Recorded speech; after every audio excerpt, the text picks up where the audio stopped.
ഇന്നത്തെ സീരിയലിൻ്റെ പുതിയൊരു റിവ്യൂ വിശേഷങ്ങളിലേക്ക് എല്ലാവർക്കും സ്വാഗതം. ശരിക്കും നയനയോട് ഇങ്ങനെയൊക്കെ ചെയ്യുന്നത് മുത്തശ്ശിന് വേണ്ടിയിട്ടാണല്ലോ. ആ കാര്യം ഓർത്തിട്ട് നമ്മുടെ ആദർശ് കരയുന്ന സമയത്ത് എന്താ നിന്റെ പ്രശ്നം എന്ന് വെച്ചാൽ എൻ്റെ അടുത്ത് പറ എന്നൊക്കെ പറഞ്ഞിട്ട് ദേവയാനി നിർബന്ധിക്കുകയാണ് കേട്ടോ. ഞാൻ അങ്ങനത്തെ ഒരു സിറ്റുവേഷനിലാണ് അമ്മയുള്ളത്. ആ സിറ്റുവേഷനെ കുറിച്ച് എനിക്കിപ്പോൾ പറയാൻ വേണ്ടി പറ്റില്ല എന്ന് പറയുമ്പോൾ എൻ്റെ അടുത്ത് പറയാൻ പറ്റാത്ത എന്ത് സിറ്റുവേഷനാണ് മോനെ നിനക്കുള്ളത്? അമ്മ, ഞാൻ ഇതുവരെ അമ്മയോട് പറയാതെ എന്തെങ്കിലും കാര്യം വെച്ചിട്ടുണ്ടോ? അപ്പോൾ ഞാൻ അങ്ങനെ ചെയ്യുന്നുണ്ടെങ്കിൽ അതിൽ എന്തെങ്കിലും ഒരു കാരണം ഉണ്ട് എന്നുള്ള കാര്യം അമ്മ മനസ്സിലാക്കണം. എന്തായാലും ഞാൻ ഒരു കാര്യം പറയാം, ഒരിക്കലും ഞാൻ നയനയെ ഭാര്യയായിട്ട് സ്വീകരിക്കില്ല.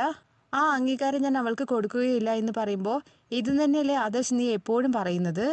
എന്നാൽ നീ ഇപ്പോൾ അവളോട് ഭയങ്കര സ്നേഹത്തിലാണ് പെരുമാറുന്നതും അവളോട് നടിക്കുന്നതൊക്കെ ചെയ്യുന്നത്.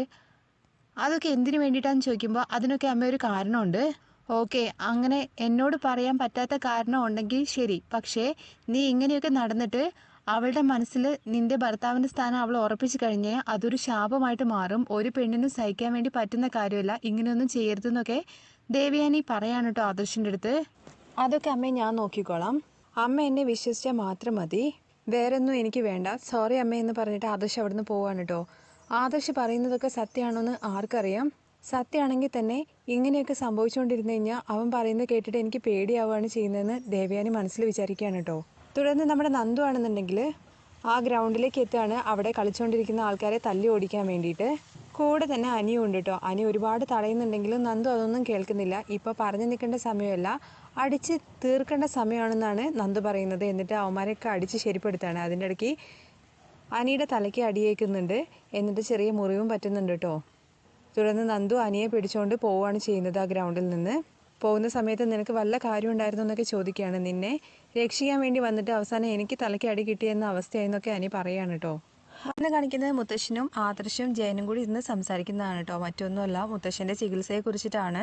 നമുക്ക് അബ്രോഡ് പോയിട്ട് ചികിത്സിക്കാം, കുറച്ചും കൂടി ബെറ്റർ ആയിട്ടുള്ള ചികിത്സ കിട്ടും എന്നുള്ള കാര്യങ്ങളെക്കുറിച്ചൊക്കെ ജയ് മുത്തശ്ശൻ്റെ അടുത്ത് പറയാണ് കേട്ടോ. അതൊന്നും വേണ്ട എന്ന് മുത്തശ്ശൻ പറയുന്നുണ്ട്.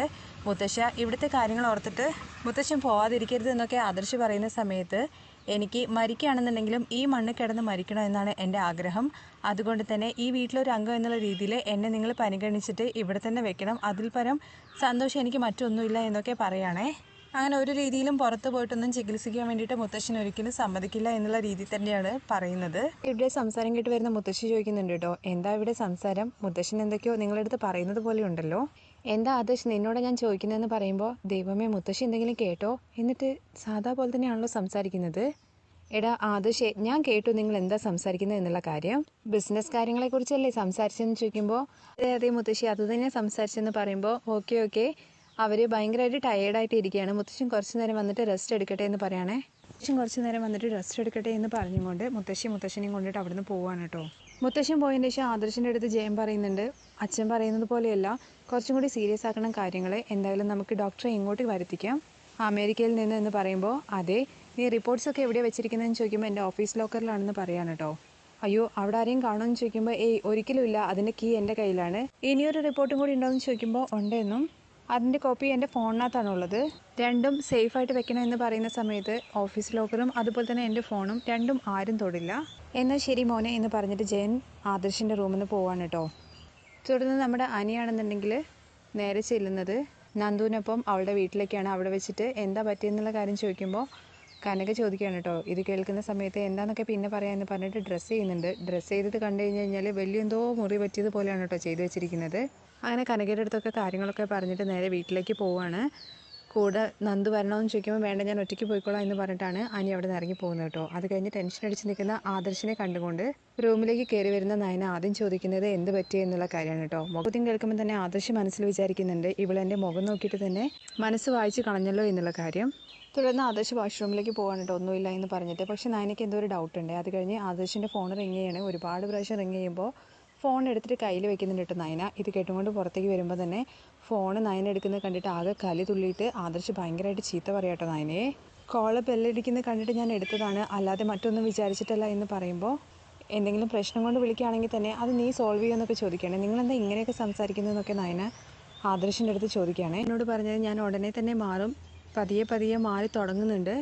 ഈ കാര്യത്തോട് കൂടിയിട്ട് ആ വിശ്വാസം എനിക്ക് നഷ്ടപ്പെട്ടു എന്നും നിങ്ങൾ പറഞ്ഞ കാര്യങ്ങളൊന്നും ഒരിക്കലും ഞാൻ വിശ്വസിക്കില്ല.